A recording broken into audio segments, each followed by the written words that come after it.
All right, today we're going to dive into a book that's been stirring up a lot of debate. It's called Struggle Unionism by Joe Burns, and it puts forward a pretty radical vision for what the labor movement could be. Now, our goal here isn't to convince you of anything, it's just to clearly unpack the author's core ideas so you can really understand the framework he's building and, honestly, why it's getting so much attention right now. So here's how we're going to break it down. We're going to look at 5 key parts. First, we'll get into the fundamental economic conflict that the entire book is built on. Then, we'll explore the 3 different models of unionism the author presents. You can kind of think of them as competing strategies. And finally, we'll see how the book argues that what happens in just one workplace is actually deeply connected to much, much bigger social issues. Okay, let's get right into it. Before we can even really talk about unions, the book says we have to understand its core idea about how our economy works.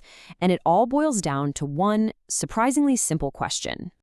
The author puts this question right at the very center of his entire analysis.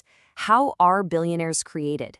He basically argues that if you can answer this one question, you can understand the essential conflict that's right at the heart of the modern workplace.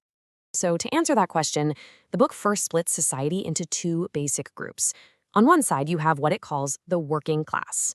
For most of us, that's us, people who have to sell our time and our skills just to make a living. And on the other side is the owning class, the folks who own the things that generate wealth, factories, businesses, stocks, real estate. The key difference here isn't just about being rich or poor, it's about how you get your money.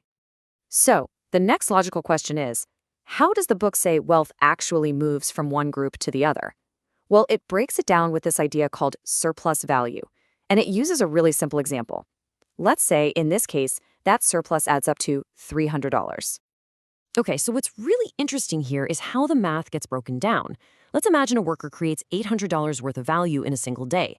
Now, the employer's costs, and that includes the worker's wages, benefits, materials, rent, all that stuff, it adds up to $500.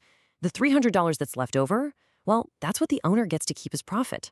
The book's argument is that this surplus is the wealth that workers create but don't get paid for. It's essentially like working the last few hours of your shift completely for free. And this really gets at the central puzzle the author's exploring. He uses this fantastic quote from the old-school labor leader Big Bill Haywood, who pointed out this weird alchemy. I mean, how is it that the people who are actually doing the work don't end up with the wealth that's being created? And this brings us to the really crucial point.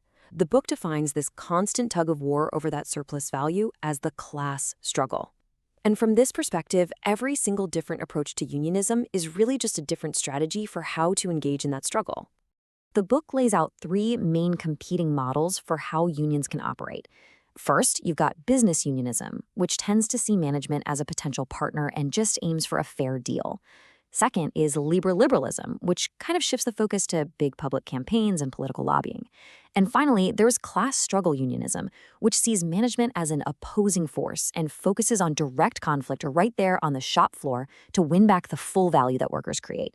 We're going to take a closer look at each of these. All right, let's start with that first model, business unionism. The book describes this as the most common kind of unionism we've seen in the United States for the last few decades. The core idea here isn't to challenge the employer's right to run the business and make a profit. Nope. Instead, the focus is on being professional, on negotiation. The union acts almost like a service or an agent for its members, fighting for a better contract, better wages, better benefits. It's really about securing a bigger, more predictable slice of the pie for workers, all within the existing system. Okay, next up is a model the author calls labor liberalism, and he argues this approach has gotten really popular with more progressive unions and those labor-aligned nonprofits.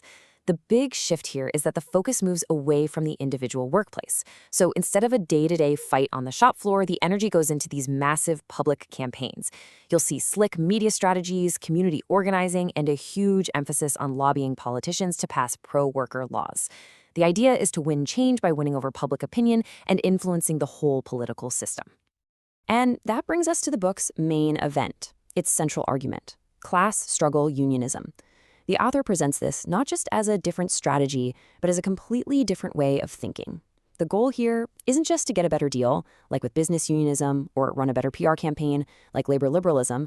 No, it's rooted in the idea that there's a direct, unavoidable, ongoing conflict with employers over who actually controls the workplace and who gets to keep the wealth that's produced there.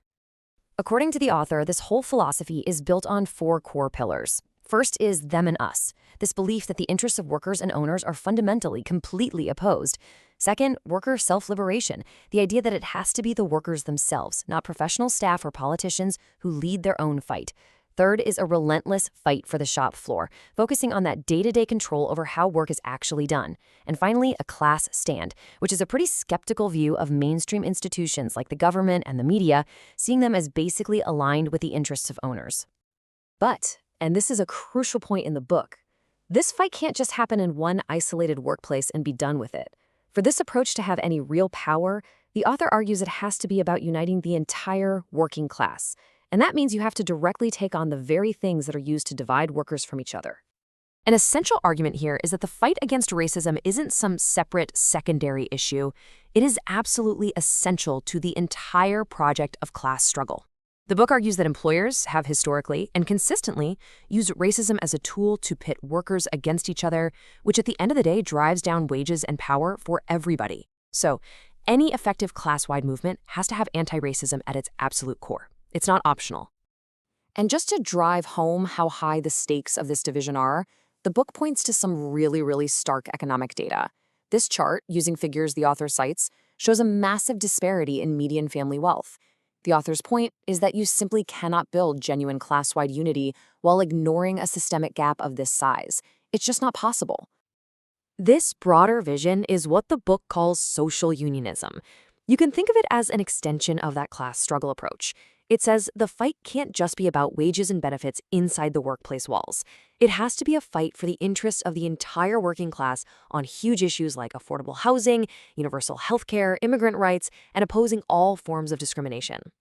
So, we'll end on this question, which really gets right to the heart of the entire book. It ultimately leaves you, the reader, with a fundamental choice. Is the goal of a labor movement to simply negotiate for a bigger piece of the existing economic pie? Or is it to fight for a completely different kind of pie altogether?